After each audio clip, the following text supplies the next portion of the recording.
Hello everybody. Organization and management of educational programs for children with special needs. Today under this we are going to deal with the topic regular school teacher competences for inclusive education. The objective of this lesson is to understand the regular school teacher competences required for inclusive education. The current reforms and efforts towards the school restructuring aimed at implementing the effective inclusive programs, they present a significant challenges for the regular school teachers. The success of all the efforts depend primarily on the responsiveness and willingness of these regular school teachers to meet the educational and social needs of the students with varying abilities. These teachers are now required to have a number of additional skills and competences not generally practiced in regular educational classrooms. The open file on inclusive education, it suggests a number of demands to be placed on teachers from the perspective of inclusive curriculum, like the regular teacher involvement in curriculum development at the local level, their skill development for curriculum adaptation and management of the complex range of classroom activities. Not only this, they should also possess the competences for providing support to the students for their learning and working outside the traditional subject boundaries and in a culturally sensitive ways. These competences required for regular school teachers can be classified under 7 categories. Today, we are going to discuss briefly all these competences in relevance to the inclusive education. The 7 core competences include the professional knowledge, the classroom management, collaboration, assessment and evaluation, instructional techniques, individualized and adaptive instruction, and the last one is the assistive technology. First, let us look into the professional knowledge and classroom management.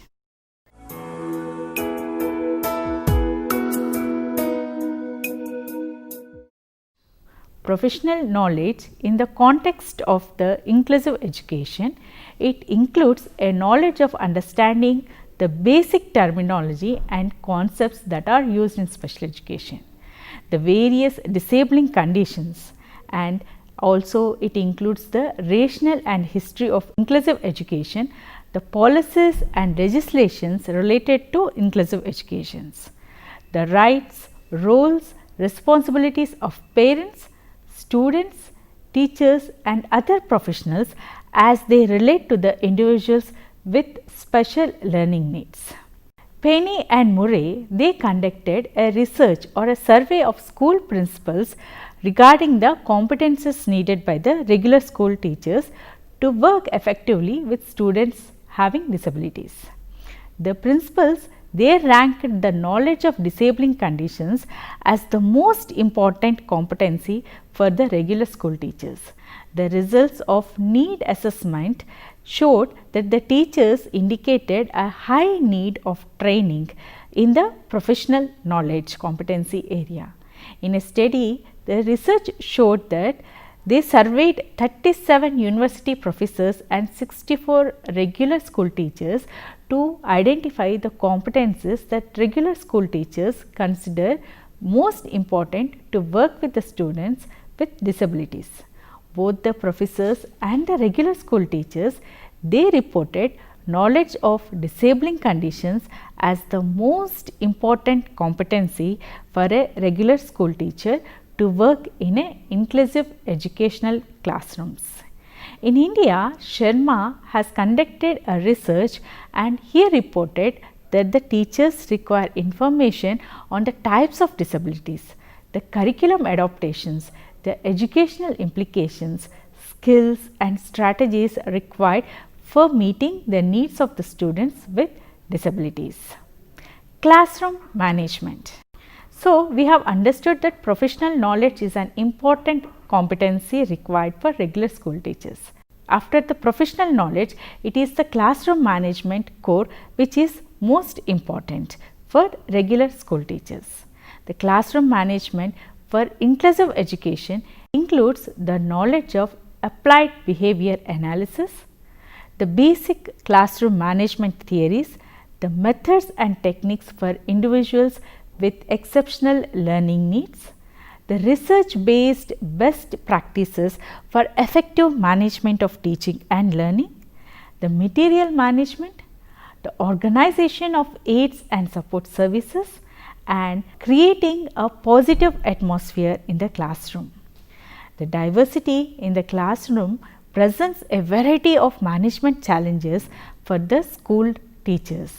For example, a student with special needs, particularly those diagnosed with the emotional and behavioral disorders and autism spectrum disorder, they represent unique behavioral challenges for the regular school teachers.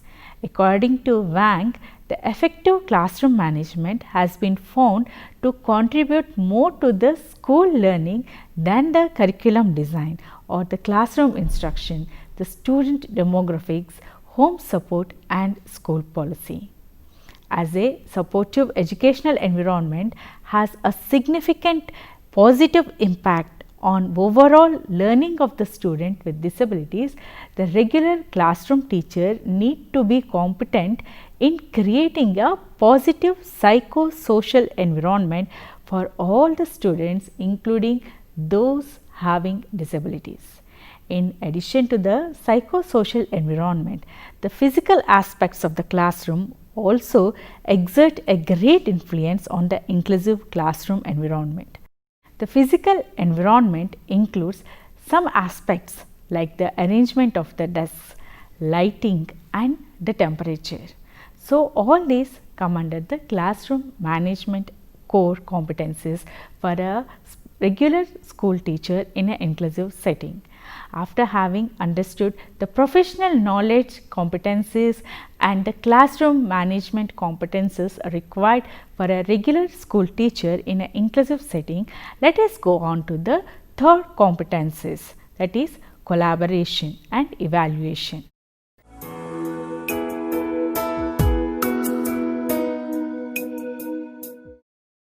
Collaboration is an interactive process that enables the people with diverse expertise to generate a creative solutions to mutually defined problems. An ever increasing diversity in the classroom has made it necessary for the regular classroom teachers to work with the special education teachers, the parents of students with disabilities, the school psychologists or the para-professionals like the speech and language therapist, the physiotherapist, the occupational therapist, the recreational therapist, etc., and also the instructional assistants. Their shared expertise and shared ownership of the problems make the likelihood of the success for the programs greater than if those educators attempted to deal with the problems in isolation. The collaboration between the regular school teachers, parents of the students with disabilities and other school staff is one of the most important issues in the education of the students with disabilities in a regular school setting. After collaboration, we will look into the assessment and evaluation. According to a number of research writers, regular school teachers are required to demonstrate competencies in assessment in order to identify the specific needs of the students with disabilities. Assessment is the process of using testing and other formal and informal means of measurement to make the educational decisions is one of the most valuable skill for a regular classroom teacher to have in implementation of the inclusive educational programs. The teachers are required to employ not only the basic skills such as gathering learning and background information of the students with disabilities, but also highly specialized skills such as selecting, administering, scoring, interpreting standardized measurement instruments. The regular school teachers could use the assessment information for 6 instructional and placement decisions for students with disabilities. These include the screening, diagnosis, program placement, instructional evaluation and program evaluation. The major decision related to the diagnosis is the eligibility for special educational service. To some extent, the regular school teacher will play a role in making the placement decisions, such as a general educational classroom, a resource room or full-time special educational classroom. Although the major decisions are made by the school psychologists and the administrators regarding the placement, regular classroom teachers will assist them in making such a decision as a part of the multidisciplinary team.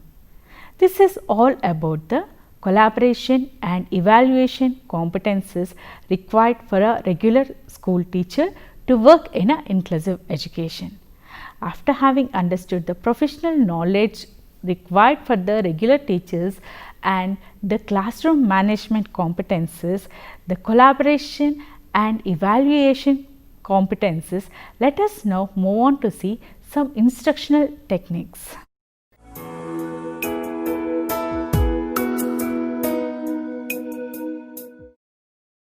Instructional technique is a skill at the heart of all the competences that a regular teacher needs to demonstrate while working with a diverse student population. These skills are the ones that they ought to use on a daily basis to provide appropriate instruction to child with special needs. A number of specific instructional techniques that a regular classroom teachers would particularly need to be competent are the differentiated instruction, the activity based and experiential learning, peer tutoring and collaborative learning. Each one of them has been field tested and validated to demonstrate their effectiveness. Now, let us look upon each of these techniques. Differentiated instruction.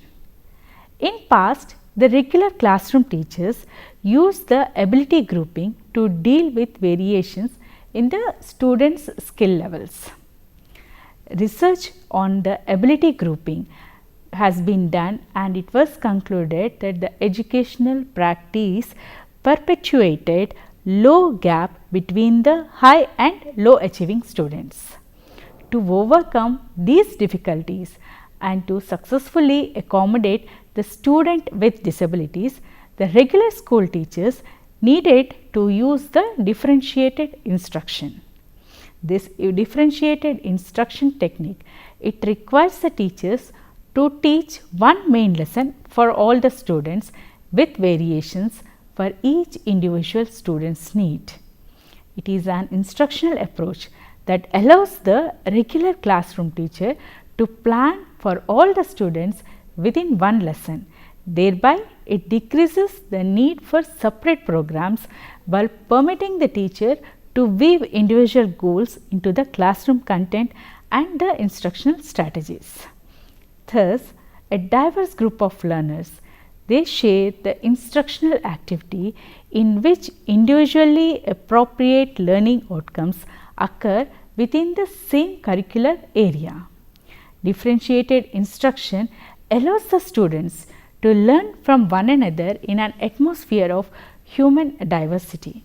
In such classrooms, the individual differences are the norm rather than the exceptions. This technique has been well received by the regular school teachers who maintain that it is easier than preparing numerous lessons and that the classroom instruction has coherence despite of the fact of individualization. So, after having learnt or understood the differentiated instruction, let us now move on to see the activity based instructional approach.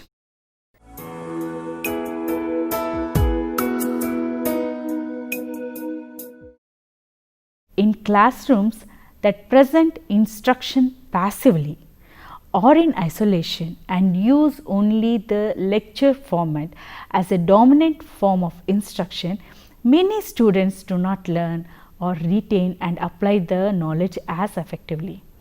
Such instructional delivery methods, therefore, especially for the student with special needs who are included in the regular educational classrooms. These students, they require the teacher to present the instruction in a activity based and allow the students to learn through the personal experiences. With the use of activity based and experiential learning, the student becomes engaged in the discovery, in movement, interactions with the environment and manipulation of the materials. Also, since such learning uses the real life activities, the materials, the skill generalization and transfers are facilitated. The hands-on interactive instructional approach to a lesson, it will appeal to the senses and make it easier for the student with special needs to learn very easily. Such active learning promotes the attention of the students. It increases the on-task behavior and decreases the incidence of the negative behavior in children. The students who were actively involved and engaged in lessons learn better and faster than the students who were instructionally inactive. Next comes the peer tutoring. Peer tutoring is an instructional strategy that consists of the students' partnerships, linking high achieving students with the lower achieving students or those with comparable achievements for structured study sessions. Vast amount of research has already demonstrated the effectiveness of this strategy in inclusive classrooms. Peer tutoring has been found to minimize the problems of behavior, and it increases the opportunity to respond and enhance the activity comprehension. Peer tutoring is also found to be effective in improving the on-task behavior, the math performance of the students, the reading performance, the social interaction of the students with special needs in inclusive classrooms. This is about the peer tutoring. The next instructional strategy is the cooperative learning. A competitive classroom climate and educational approaches based on comparing the pupils with predetermined standards are not conducive to inclusive education. Cooperative learning, on the other hand, encourages the students to work together to complete the task and solve problems. In this approach, the teachers are required to specify each student's role for the task, clarify the sequence of activities, and monitor and evaluate the interaction of the group members. A number of authors have emphasized that the regular school teacher need to be competent in the implementation of cooperative learning strategies so that they can successfully include the children with special needs in their classroom activities. And these strategies have been found to enhance learning and improve the intergroup relations, develop problem solving skills, and improve the academic and social skill of the student with special needs in regular educational classrooms. Studies have also demonstrated that teaching social skills to children with disabilities and their non-disabled peers in cooperative groups in inclusive setting, it resulted in increased frequency, duration, and quality of social interactions. This is about the cooperative learning instructional technique. Now, after having understood the competences required for the regular school teachers, like the professional knowledge about the disabilities and the classroom management techniques, the collaboration and assessment evaluation competences, and after having understood the differential instructional technique competences, let us now move on to see the individualized and adaptive instruction competencies.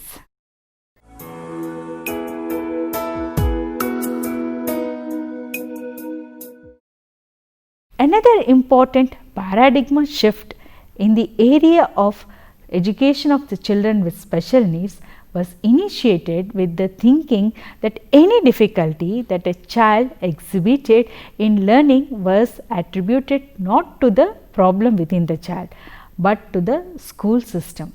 The organization and management of schools and the various programs of teaching and intervention could also be the one of the causes for the child's learning difficulties. The new whole school policy is also referred to as the social or environmental model, and it rests on the theory that the child is the product of his or her experiences. So, the education of the children with special needs has become a national perspective.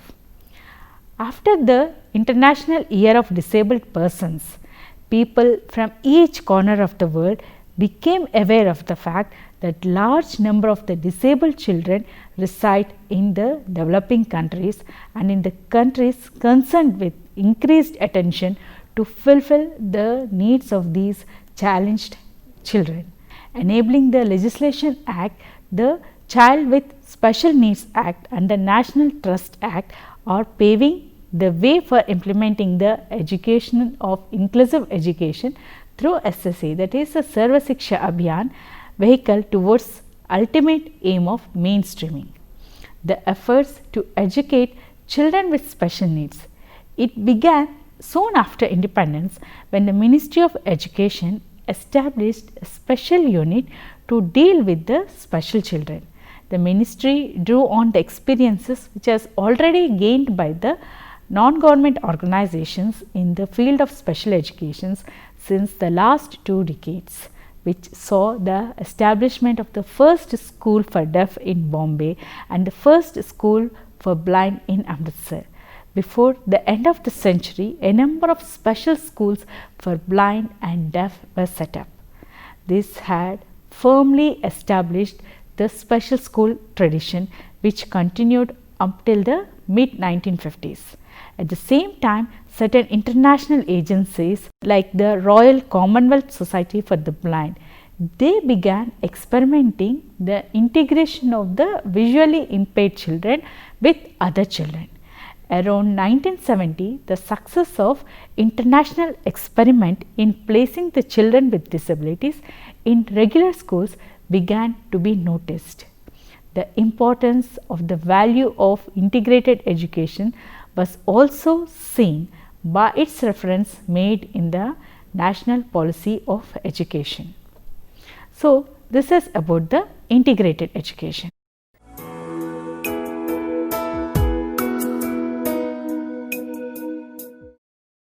Individualized and adaptive instruction are the educational approaches which recognize, anticipate and program for variation according to the student's background, knowledge, learning style, motivation and personal interest. Individualization or creating an educational program that is tailored to the unique needs of the child who has a special need for learning is the hallmark of special education.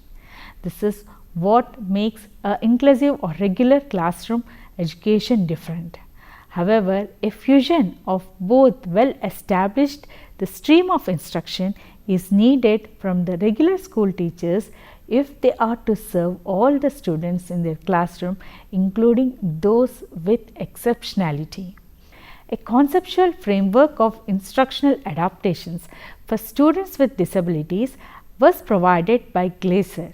He envisaged instructional adaptations as a process of choosing and applying an appropriate teaching action, followed by an assessment-based determination that the previous lesson for the student was unsuccessful. These adaptations therefore required the teacher to implement alternative teaching actions like modifying the materials or modifying the assignments, the testing procedures, the grading criteria and varying presentation styles in order to enhance the success of the students with disabilities in a regular educational classrooms. The regular classroom teachers can also accommodate the variations in learning styles by developing each student's educational program using a range of environmental, physical, social and psychological conditions. For example, necessary adjustments of material like highlighting the essential content, varying the sequences, reducing the length of assignments, alternate assignment presentations, and also using in other visual or auditory aids and other useful learning aids can be taken up. These are all a part of the individualized instruction. A vast amount of research also shows that the instructional adaptations like the variations in teaching material, grouping arrangements, all these lead to enhanced student outcomes. Assistive technology. The recent advances in the technology for special needs students has made it possible for these students to accomplish a number of tasks while being in a regular educational environment that was not possible earlier. These include the use of iPads, the read and write technologies and the other communication devices. Therefore, it is imperative that the regular classroom teachers have at least some level of knowledge and understanding in using these devices and the software applications. In addition to the traditional knowledge and the skill domains, we also need to see that the regular school teachers are now expected to demonstrate the ability in a number of emerging competencies. The new competencies derive from the social dynamics that are impacting on the school curriculum. The emerging competencies, they include maintaining the ethical and professional standards and sensitivity towards the cultural background of the students with special needs who may be from the minority ethnic backgrounds. So, this is about the assistive technology. Today, we have discussed the exemplary and promising practices in the aim of inclusive education. These practices also constitute the essential competencies that are needed by the regular school teachers for successful implementation of the inclusive education. It is the acceptance, development and implementation of these knowledge, skills and competencies that provide the greatest potential for successive inclusive educational programs. These practices also have a potential to create a unified system of education that would be responsive to the unique learning and social needs of the students with special needs. All the stakeholders, particularly those that are charged with the training and preparation of school teachers, they need to infuse all these competences that has been discussed in their pre-service and in-service training programs. The regular school teacher who are already a part of the workforce should be provided with adequate opportunities for professional development. So, today we have understood all the competences required for a regular classroom teachers in an inclusive education. We have understood the competences required for the regular school teacher or the professional knowledge about the disabilities, how the classroom management should be made when in an inclusive educational classroom, and also we have understood the different instructional techniques like the peer tutoring, cooperative learning and the differential instructional methods. Hope you have understood the lesson. Thank you.